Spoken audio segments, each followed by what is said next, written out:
Hey everyone, and welcome back to my channel. Not so long ago I shared with you a tutorial on how to create Solomon's knot, or also known as lover's knot, and I promised that I will also create a wearable piece by using this stitch. So basically today I'm going to teach you how to create this top that I'm wearing, and I can promise that this tutorial is super beginner friendly, but if you feel like I'm going too fast or too slow, then just feel free to adjust the speed of the video. And if you have any questions, then just feel free to reach out in the comment section below and I will try to help you from there. But now, without further ado, let's jump into it. Here are the materials that I will be using. Here I have some 4-ply cotton yarn, and just in case if you're interested, here are some more specs. And in total I will need approximately 2 skeins, so around 100 grams, but of course it depends on the size that you are going for.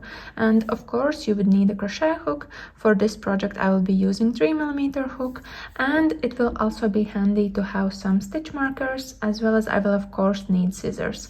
But now let's jump into it.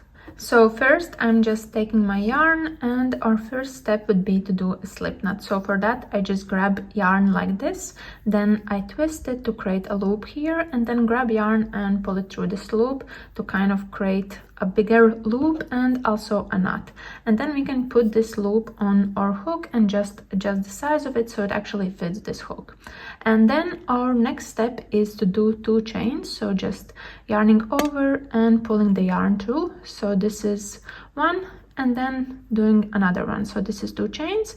And then after that we just have to do 1 single crochet here inside the first chain that we just did. So I'm just going through that, grabbing yarn and pulling it up to have 2 loops, then yarning over and pulling through both like this. So this is our first single crochet, and then after that we can actually begin with our Solomon's knots. And for that we just have to make this loop longer. It's totally up to us how long we want it to be, so feel free to go for the length that you are going for. And I will just go for something like this, which is approximately 1 inch or 3 centimeters, something like that. And then after that we just have to yarn over like this, and we also have to make sure that this is in the same exact length like that.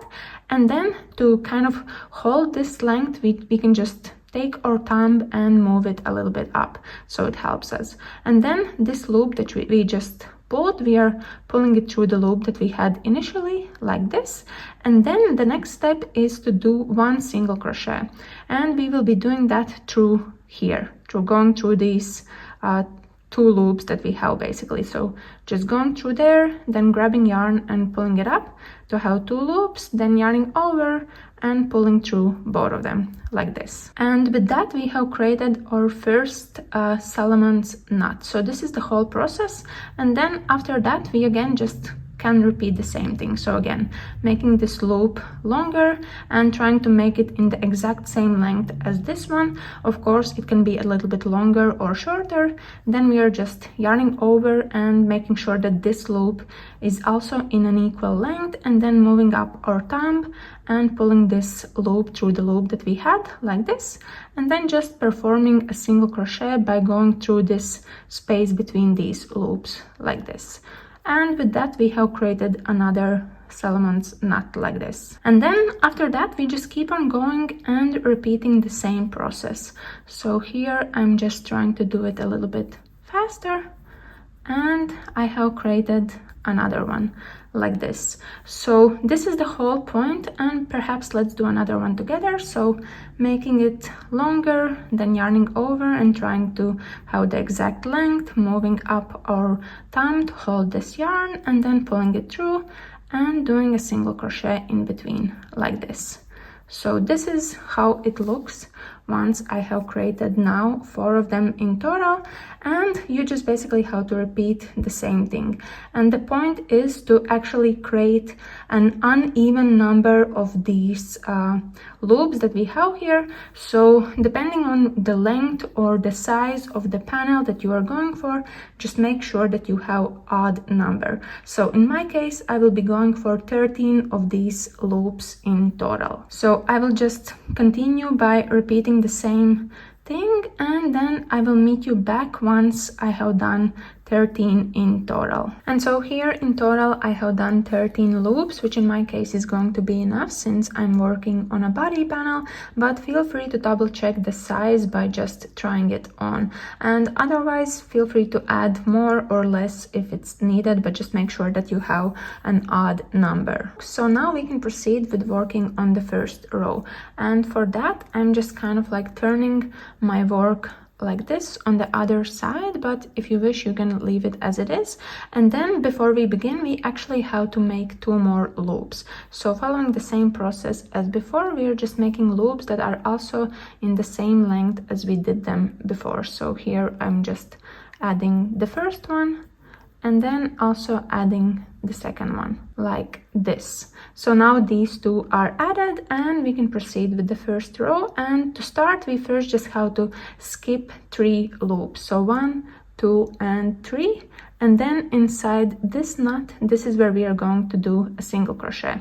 So I'm just going through here like this, through the single crochet that we did, and doing another single crochet in there like this. So now we have actually begun, and here we have kind of created like a triangle. And then after that we again just have to do 2 loops. So here I'm starting to work on that already.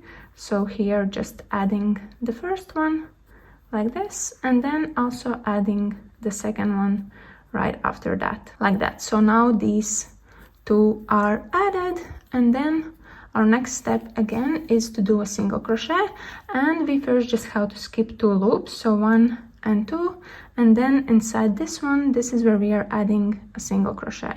So I'm just going through there and doing a single crochet like this. And then again after that we just have to keep on repeating. So first we are doing 2 loops, and then again we are just skipping 2 loops. So here I'm just working on the second loop like that, and then the same thing, we are just skipping 2 loops, so 1 and 2, and then in here we are adding a single crochet. So the same process applies until you reach the very end of this first row that we have here. So keep on doing these loops and skipping 2 loops until you have reached the point here where we started, like that. So just go all the way through until you reach that point there. And here I have already reached the end of this row, and this is how it looks so far. So you can see here that we have created these bigger loops by skipping 2 and making 2 all the time like this. And here at the end I have again created 2 loops, and if we are skipping 2 loops we actually have this very last single crochet, so we just have to do a single crochet inside there as well. And with that we have completed this row like this, and now we can proceed further with working on the next one. And for that, first we are just turning our work. It might seem a little bit messy, but once you actually grow this panel further by adding extra rows, it will all make sense. And then our first step is to actually create 3 of these loops, or 3 of these Solomon's knots. So I'm just proceeding with doing that.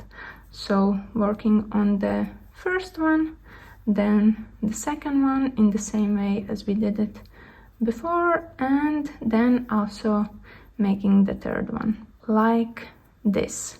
And then once that's done, we are actually going to skip 4 of these loops here. So it basically just means that we have to skip these 3 that we just did, and then also this one, which is just at the end of this row that we just finalized. And then we are doing a single crochet here in between. So I will just put this on the table so it makes more sense. So here we have the end of the row that we just completed. Then we did 3 loops, so 1, 2, 3, and then we have to skip these 3 as well as this, which is the 4th one, and we will do single crochet here on top of that one. So I'm just going through this space here and doing a single crochet inside here like this. So now we have also begun working on this row, and then the next step after that is again the same thing as we did before. We are going to do 2 loops and then skip 2. So in this case here I'm starting on the first one like that, and then also the second one in the same way. So now it is completed, and then we again have to skip 2. So just to have a look here, so here we have 1, 2, and we have to skip 2, so 1 and 2, and we are adding a single crochet inside here on the, basically on the tip of this loop that we have here. So I'm just going through there and doing a single crochet in there. So this is the whole process for this row. So all you have to do is just keep on making 2 loops, skipping 2, and basically throughout this row you will be doing single crochets here on top of these loops that you have here. So just keep on doing that, and then I will meet you again once we have reached the end of this row that we are working on. And here it is. So now I have basically completed also this row, and here I have done 2 loops, and now we are skipping 2. So in here, in this case, we just have to add single crochet here on top of this one. So I'm just going to do that and going through here like that. So now this row is officially completed, and this is how it looks. And also this row that we just did, this is basically our repeat row. So now from now on we just have to continue what we did. So first we are turning our work like that, then we are proceeding further with creating 3 loops in total, and then we are skipping 4 loops. So once I will have created 3 loops, the next single crochet that I would be doing, it would be inside this one like that. So after this, now the process is repetitive, and you just have to keep on adding and repeating the process for this last row that we just did until you have built the length that you are going for this, and continue doing that for as long as you wish basically. And now here I have done 13 rows in total, and this is how it looks. So as you can see, it's quite flexible and you can kind of stretch it in different ways, but then it also adjusts like the size or like length or width of it. But now with this, I'm actually done with the size that I'm going for, and now we can fasten off. So here I have just completed the last row or last stitch of this last row, and to fasten off I normally just chain 1 like this, then make this loop a little bit longer, then I'm just grabbing my scissors and cutting off yarn, and as it's cut off we can tighten it in a secure knot like this. And now this is it, and I have basically prepared one of the body panels. So now the next steps for me would be to create another panel for the body, and then 2 more panels for the arms, where I would probably have to adjust the size a little bit, but otherwise just make sure that in total you have prepared 4 panels that matches the size that you are going for. Here I have prepared all 4 panels, and I normally just like to lay them out on the floor so it's easier to understand what goes where and which parts will need to be connected together. First I will be connecting shoulder parts of the front and back panels, and we just have to make sure that we connect them equally on both sides and that we also leave enough space for the neck part. And then after that I will proceed further with connecting the arm panels on the sides of the body panels, and we just have to make sure that they are placed exactly in the middle on both sides. And to make things easier, I would highly recommend to place in some stitch markers so it's easier to track progress, and also to keep a note of where you have to start connecting them and where you would have to finish connecting these panels together, as well as note where would be the middle point of the arm panels once we are connecting them to the body panels. And then once these parts would be connected together, we would just proceed further with also connecting the bottom part of the arm panels as well as sides of the body panels, and that of course would have to be done on both sides. And for actually connecting these panels together, you can use whatever type of stitch or method that you prefer the most, but I will be using this same Solomon's knot, and I will basically be jumping from one panel to the other to connect them together in a zigzag method. And to help you understand better how it actually will have to be done, here I have already prepared one of the shoulder parts. So I started here from this side, I attached yarn, then I did Solomon's knot and I connected it with a slip stitch here on the other side, and then I just continued with jumping back and forth. So I did Solomon's knot and attached it with the slip knot, then did another one and jumped back here, then jumped back there, and so on. And basically this is how it looks, and we have kind of connected this part also in an equal kind of type of way as we have been doing this stitch. And then we just have to do the same thing also here for the other shoulder part, and I think it will be quite useful for you if we actually do it together. So first I'm just grabbing my yarn and I will be attaching it here in a stitch marker that we have here in this corner. So I'm just going through this stitch marker here and grabbing yarn and pulling it through, and then just attaching it by making a secure knot, so making a basic knot like this. And then to get started we first just have to pull up a loop, so I'm going through this same space like this. So here I have my loop and then just chaining one, and after that we have kind of like established a starting base, so we can now start with working on Solomon's knot. So the same process, just pulling this loop higher and then just doing a single crochet in here like this, and now we can attach it to the other stitch marker here in this corner. And for that, for attaching, we will just do a slip stitch. So first I'm going through this space here like that where I have my stitch marker, then grabbing yarn and pulling it up to have 2 loops, and then just pulling it through the loop that I already had on my hook like this. So now this part is basically attached, and we can proceed further with doing another Solomon's knot that we will attach back here on this side, so inside this knot that we have here. So here I'm just creating another one like that, and then just doing a single crochet like this, and then just jumping back on this panel and doing a single crochet here inside this knot that we have here, so basically the next one right after. And I'm just doing a slip stitch inside there like this. So now we have jumped back and we have also connected this part, and then again doing another Solomon's knot like this and single crochet inside here, and now we can attach it on the other side. So I'm just going through this knot that we have here and doing a single crochet inside, or doing a slip stitch inside there like this, and then again we are just continuing by doing Solomon's knots and attaching them by doing slip stitches.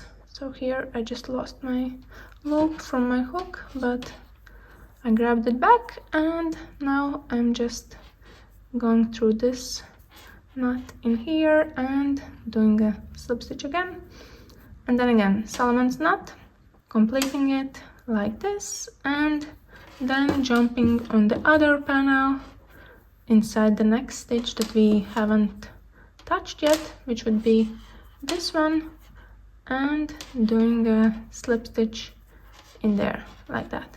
So it's quite easy, you just have to make sure that you're tracking your progress and that you can easily see which stitches you have already attached by connecting these panels and which you haven't.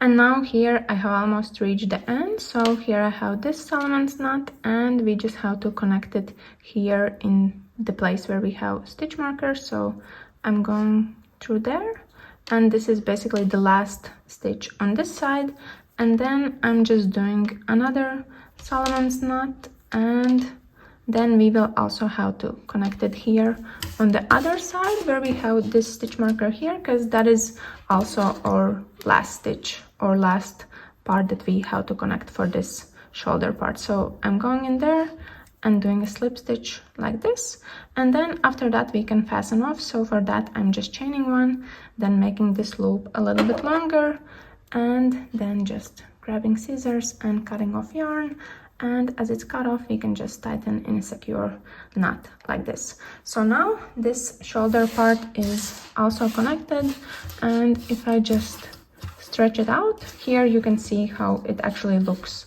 once we have done it. So here we started from this part, then we jumped there, kind of like doing it like this. And I would say that it's not that visible that it has been done. And also, if you want, you can make them like even looser or tighter, or you could do completely different type of way for connecting this together, but it's totally up to you. So now shoulder parts are connected together, and you would basically also have to do the same thing for connecting here arm panels on the side, and just make sure that they are placed exactly in the middle. So again, use some stitch markers to note what is the middle loop from the arm panel, and just make sure that it is placed in here. So now just proceed further with the arm panels and connect them on both sides. Here I have connected these parts together, and this is how it looks. So now we can proceed further with connecting the remaining bits, and for that I normally just fold or flip my work like this, and then we can clearly see that we have to connect the bottom part of the arm panels as well as sides of the body panels, and that of course will have to be done on both sides, and the method will be exactly the same, so the same stitch as we did for the other parts of this top. And here is the final top, and this is how it looks on me. I'm super happy with how it turned out, and I can't wait to wear it to create all sorts of different outfits. So that was it from me today. I really hope that you enjoyed this tutorial, and I hope that this video is going to be useful for you in case you are planning to replicate this top or simply want to use this stitch for any other type of creation that you are working on. And also feel free to experiment, because this stitch can be used for all sorts of different things, starting from creating tops like this, or even working on something that doesn't have arm panels, or simply have like a poncho or anything that you can come up with. So I'm super curious to see what you will be creating, so feel free to share it with me as well. And if you did enjoy this video, then please give me a big thumbs up, and if you're new here, then please subscribe, and I will see you later. Bye!